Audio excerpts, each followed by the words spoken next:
This is the last video you're going to need to watch on how to catch whitefish. I'm going to show you everything I've learned in the last 4 or 5 years about trying to catch these whitefish in Green Bay, Lake Michigan, Door County area. If you stick around till the end of this video, I've got some giveaways. So here's prize package number 1, prize package number 2, and prize package number 3. I'll have you join the Facebook page Whitefish Anonymous to be entered to win those, and comment on a post, but I'll give you some more details later on for that. To get started, I live in the Appleton, Wisconsin area. I've done a lot of fishing in Upper Michigan growing up, perch, bluegill, pike, walleye, pretty much the target species. And I needed to start ice fishing once I moved down here on Lake Winnebago. And when I would go out there, or I'd go out to Shawano Lake, I'd commonly catch the little perch, the little bluegill. You know, it's fun to catch them, but on the other hand, it's like hard to find those bigger fish and you don't really know where to start. And a friend of me had told me about these whitefish up in Green Bay. So I started going online, looking at videos, trying to learn more about them. And the first thing I learned was to use jigging wraps for them. So I got this package of jigging wraps. I think I actually went on eBay and bought an assortment of them.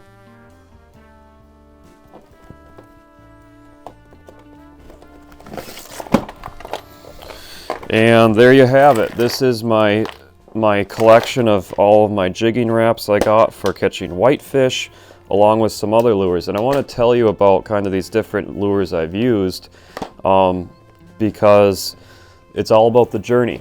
So like I said, starting out, I had these. This was one of the ones I used for sure. This is a jigging shadow wrap by Rapala, and then obviously your very common jigging Rapalas. And these worked okay, but they did not work great. I know the first day I went, me and my wife went out, I believe out of Lime Kiln, and we fished there all day, marked some fish on the sonar.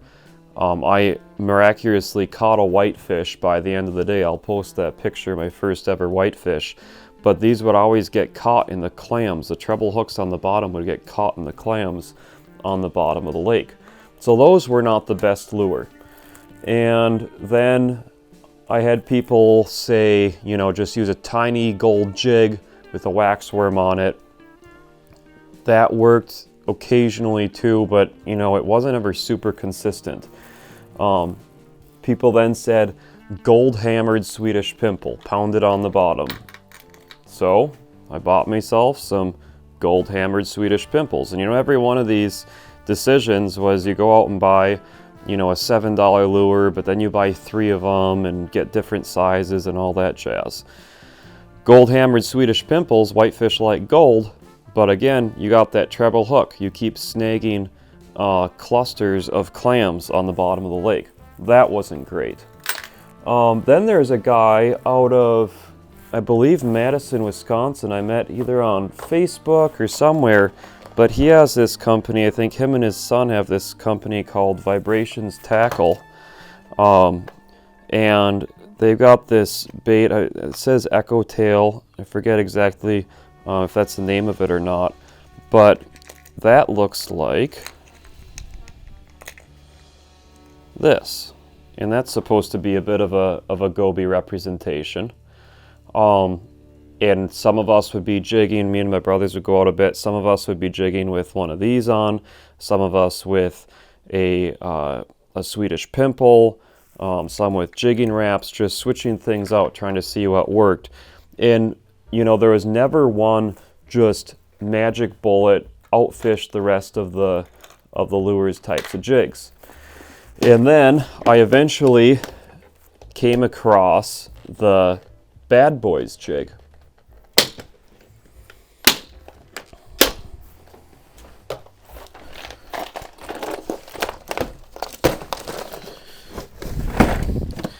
And the Baddboyz Jig is meant to actually imitate a goby, and then it's called a weight forward jig. So when you jig with that, the head or the weight is all in the head of the jig, and it bounces off the bottom. So then you can tip the back of it with a goby, like plastic, or a crappie tube, or a wax worm, and fish that way. And I've had tremendous amounts of success with this type of lure, and then getting more involved in like the Whitefish Anonymous Facebook groups. There's different people that make jigs like this. So it's not just the Meg's Baddboyz Jig. I think there's a Lindy Slick Jig, and I forget, you know, who all the other companies are that makes jigs that are in this orientation. But these are really dynamite. You know, the color doesn't seem to matter that much. This is called the Goby Glow. That's the one I go to normally, but people really like black and silver, black and gold, plain gold. It doesn't seem to matter a ton. Then you want to talk about, you know, what do you put on the jig? Went online and I bought these plastic stone flies. I don't remember where I got these, but these were just plastic tails that you'd like cut off with a scissor and put on your hook. There's another package of them. Little clam insects, chartreuse insects, white insects. Again, nothing ever really works super well.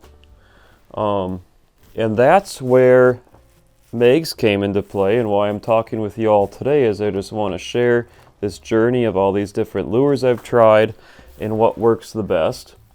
I forgot a box.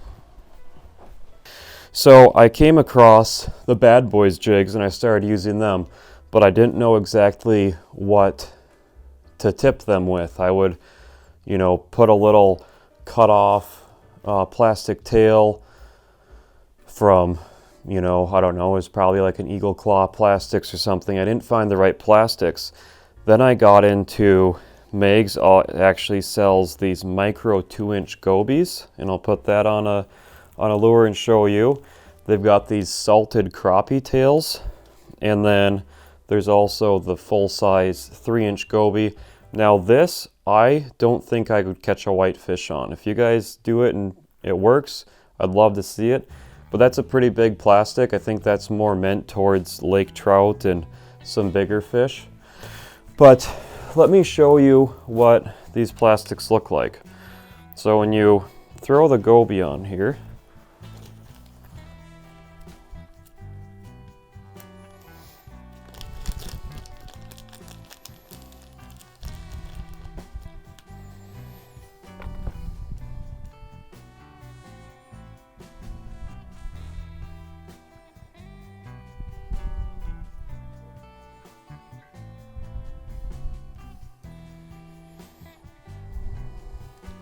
they're very durable, and it gets rid of your need for buying wax worms and changing live bait. You'll notice on here I don't even have a slider hook, and I'll talk about that more in the end. Another thing, once you tie these on, you always want to pull the knot to the back of the jig, and that makes it stand up and down a little bit more. Now we're going to go in the splash tank with this, and you can see how that swims around, and that tail with that gold flake just kind of flutters. Drives the whitefish crazy, I'm telling you. That it just straight up works. It does. That is a great option. Now, what I've come to like even more than those 2-inch gobies, and a guy named Steve Lappin put me onto this on Whitefish Anonymous. Great guy, always helpful.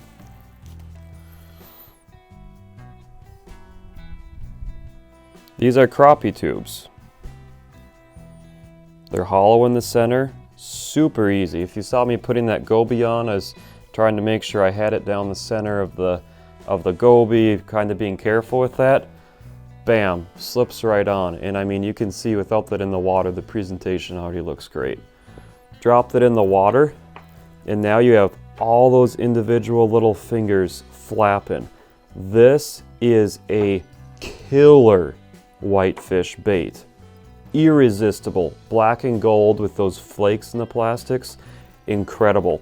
I'll show you this in the light box up closer so you can see that in action, but absolutely nasty. I mean, you will outfish everyone in your group set up like this. Now let's talk technique a little bit. Actually, first we'll talk about your rod and reel setup. So when you're going to fish for whitefish, this is a stance I use. I have my chair, I'll be kneeling on my knees in my snowsuit, and I grab the reel rod with the back of my hand, put my index finger and my middle finger kind of around the rod, and then I keep my arm straight and my elbow angle the same, and I go up and down with my shoulder. This gives me ultimate feeling in my arm because the whitefish have a very light bite. And then you just lift that 1 to 2 inches off the ground, just steady. Take your sonar and throw it out. You don't want to watch your sonar. You don't want to know if there's a fish down there. You need to be steady. Same action. Feel with your arm. Rod and reel. What do we need? This is a Shields Walleyes Series 32 medium. This was a $30 rod. It's one of their, I don't think they sell them anymore. I've looked for them. I can't find them.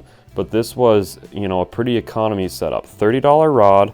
And then this is a Fluger ice reel. I forget the capacity on it here. I don't know where to read that. Anyways, it's nothing crazy. It's probably a $50 ice fishing reel. It's nice, you know, it does what it needs. I like the open face. I've had the least problems with the open face. I got one of those free fall descent, I think that's a 13 fishing reels. Not fun, especially when you're in 80 feet of water. Just go traditional, go the way that always works.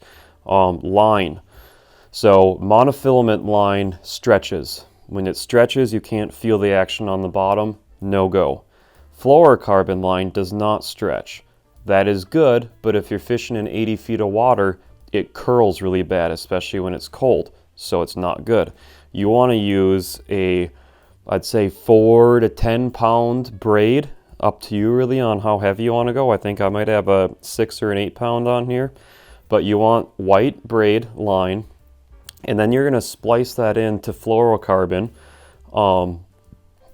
If you're not using a slider hook, you could do that a couple feet, 4 or 5 feet above your jig. If you're going to use a slider hook, then you probably are going to, you know, run your line right down to that swivel, put the slider hook on your braid, and then run fluorocarbon down to your main line or your jig.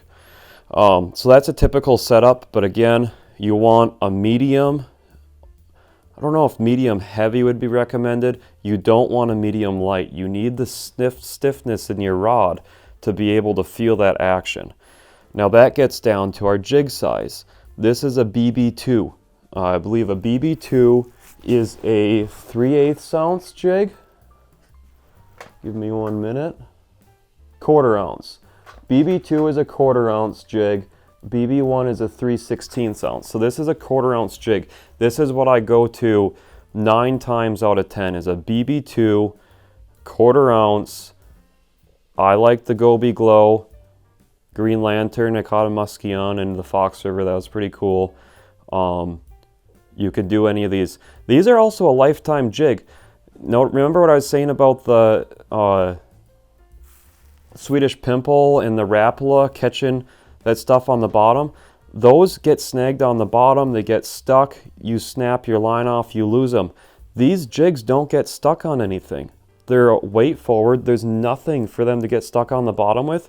You'll buy one of these jigs and you'll fish with it until a pike cuts you off. And I don't know about you folks, but I don't run into many pike or any pike white fishing.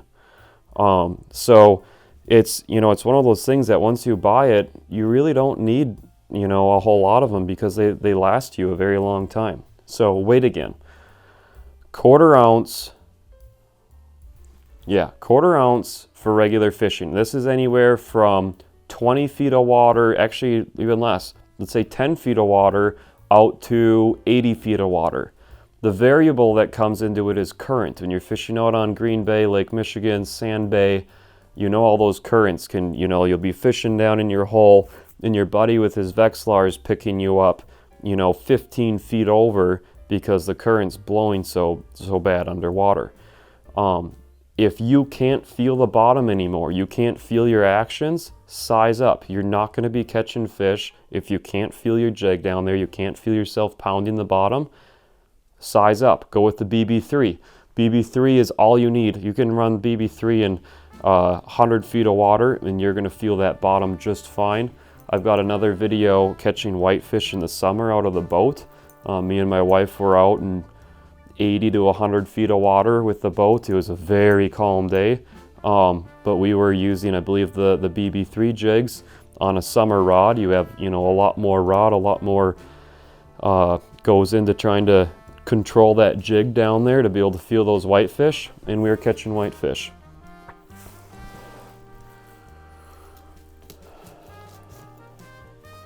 Now when it gets into the different jigs, I could have pulled this out sooner. I'll put them down here for example.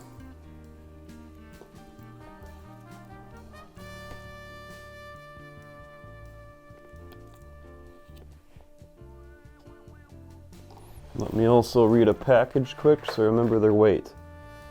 5/8 ounce. So we have 3/16 ounce with the BB2.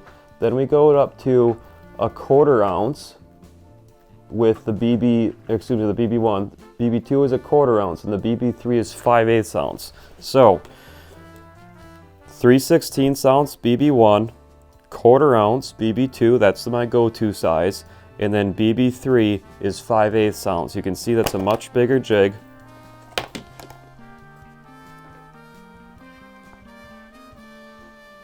And size them based on the current. Whitefish will eat either size of those jigs, no problem. Go smaller if you can still feel the bottom. Go bigger if you can't. That's all you need to know.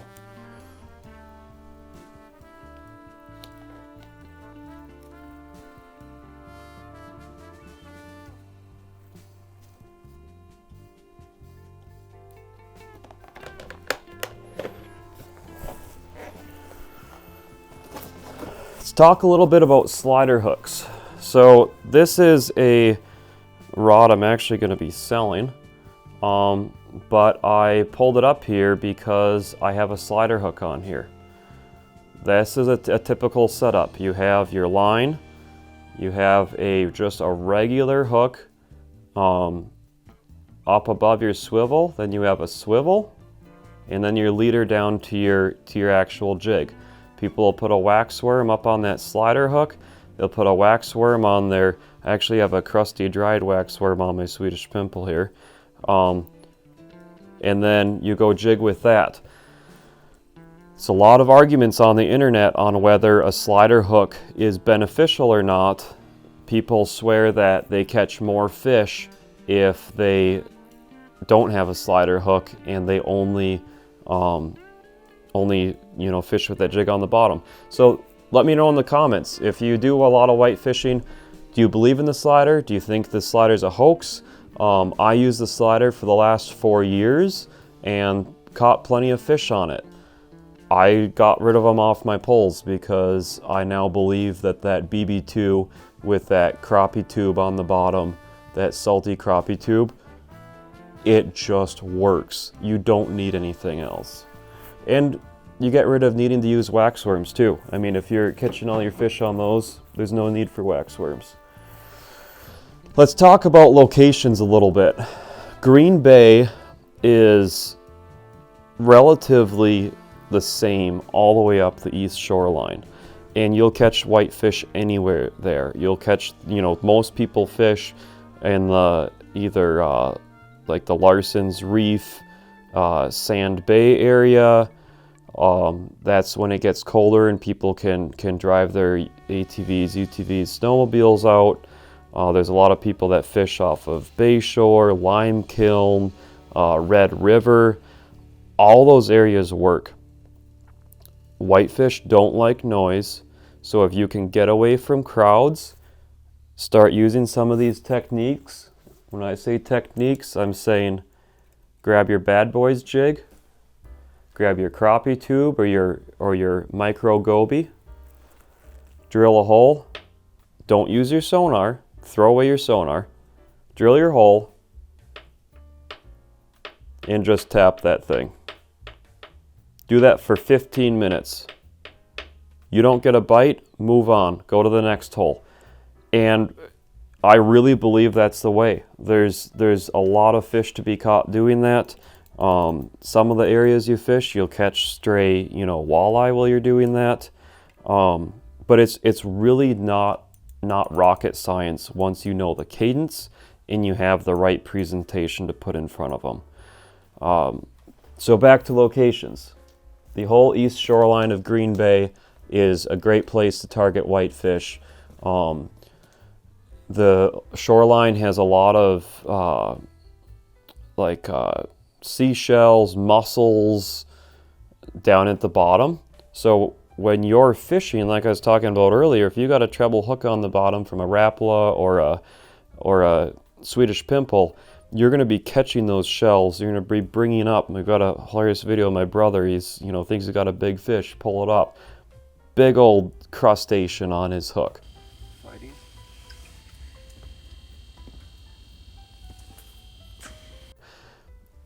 That's time you lose fishing. It's time you lose catching fish.